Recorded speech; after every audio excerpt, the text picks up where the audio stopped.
के ख़त्म होते ही नोएडा एनसीआर का जो एक्यूआई लेवल है वो खतरनाक स्थिति में पहुंच गया है। और ये इस बार नहीं, हर साल होता है और हर साल इसी तरीके से लोगों के जीवन पे एक प्रभाव डालता है। कुछ लोग तो प्रिकॉशन लेते हैं, लेकिन कुछ लोग इसको इग्नोर करते हैं, जिसके कारण वायरल होता है। सर्दी, जुकाम, खांसी और तमाम तरह की बीमारियां इससे पनपती हैं।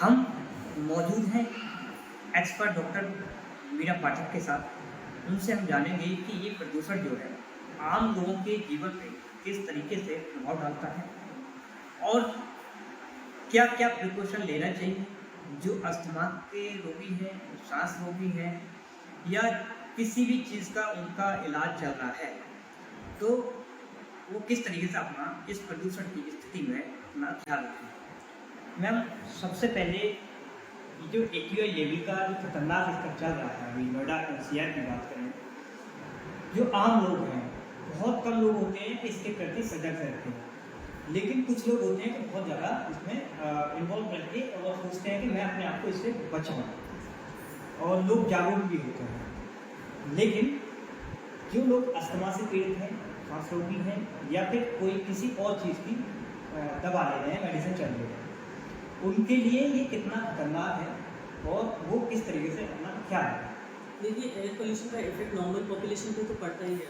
बट कुछ एज ग्रुप्स हैं, कुछ ऐसे ग्रुप्स हैं जो सेंसिटिव ज़्यादा हैं एयर पोल्यूशन के हज़ार्ड्स की तरह। तो वो जो ग्रुप्स हैं वो हैं जो एज ग्रुप 60 से ज़्यादा है, जो एज ग्रुप 5 ईयर्स से कम बच्चे हैं, जो इम्यूनो कॉम्प्रोमाइज्ड हैं, लो इम्यूनिटी की कंडीशंस हैं, हेल्थ कंडीशंस, या जिनको हार्ट या लंग की डिजीज़ ऑलरेडी है, ये लोग ज़्यादा सेंसिटिव होते हैं towards the health hazards of air pollution. तो उनको जो ध्यान रखना चाहिए वो ये है कि जब हम गूगल करते हैं तो उसमें जो एयर क्वालिटी इंडेक्स आता है हर सिटी का, हर क्षेत्र का, उसके आगे एक डॉट होता है, उस डॉट पे ध्यान रखें। अगर वो डॉट ऑरेंज हो गई है, इसका मतलब है कि अब ध्यान देना शुरू कर देना चाहिए। ऑरेंज से ज़्यादा फिर डार्कर कलर्स आने लगते हैं, जैसे जैसे एयर पोल्यूशन बढ़ता जाता है। ऑरेंज के बाद रेड कलर आएगा, पर्पल कलर, मरून कलर, और हर डार्कर शेड का मतलब है कि और केयर की ज़रूरत है और एयर क्वालिटी ख़राब है। जब ऑरेंज कलर आता है उसी पॉइंट पे जो हेल्दी पॉपुलेशन है उनको लिमिट कर देना चाहिए आउटडोर्स जाना, बट वही जो सेंसिटिव ग्रुप्स में आते हैं उनको टोटली अवॉइड करना चाहिए बाहर जाना। अगर बाहर जाना बहुत ज़रूरी है तो मास्क लगा के जाएं, जैसे N95 है, N99 है, KN95 है। ये मास्क फ़ायदा करते हैं एयर पोल्यूशन में। लोग सोचते हैं कि सर्जिकल मास्क लगाने चाहिए, पर सर्जिकल मास्क बिल्कुल फ़ायदा नहीं करते। स्पेसिफिक जो मास्क आते हैं उन्हीं का इस्तेमाल किया जाए। दूसरा है, जब घर रहते हैं कोशिश करें अपने घर के खिड़की दरवाजे बंद रखें, घर में एयर प्यूरीफायर्स का इस्तेमाल करें। अगर एयर प्यूरीफायर्स नहीं है घर में तो इंडोर प्लांट्स होते हैं, जैसे मनी प्लांट है, स्पाइडर प्लांट है, स्नेक प्लांट है। ये सब प्लांट्स बड़े इजीली अवेलेबल हैं, उनको घर में लगाएं ताकि वो घर के एटमॉस्फेयर और एयर को प्यूरीफाई कर सकें। एक और स्टेप जो लिया जा सकता है वो अच्छा न्यूट्रिशन रखें। कुछ ऐसे खाने के पदार्थ हैं, प्रोडक्ट्स हैं जो फ़ायदा करते हैं क्योंकि उनमें एंटीऑक्सीडेंट्स होते हैं, जैसे टर्मरिक है, जैगरी है, ब्रोकली है, ग्रीन लीफी वेजिटेबल्स हैं, गार्लिक है। ये 5 ऐसी चीज़ें हैं जो प्रोटेक्ट करती हैं अगेंस्ट एयर पोल्यूशन, तो उनका खाने में इस्तेमाल करें। तो इन तरीक़ों से बचा जा सकता है एयर पोल्यूशन के नेगेटिव इफेक्ट्स। अच्छा, ये जो प्रदूषण के जो प्रति सजगता रहते हैं या फिर जो जानते हैं इसको, वो तो प्रिकॉशन अपनाते हैं और लोग जो है उसको जो है ख्याल रखते हैं, लेकिन जो लेबर क्लास के लोग हैं, जो मजदूरी करते हैं, वो इसके प्रति ज़्यादा जागरूक नहीं होते हैं।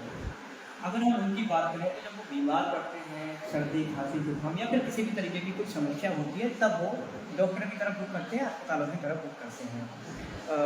उस स्थिति में उन लोगों के लिए क्या सलाह रहेगी आपके?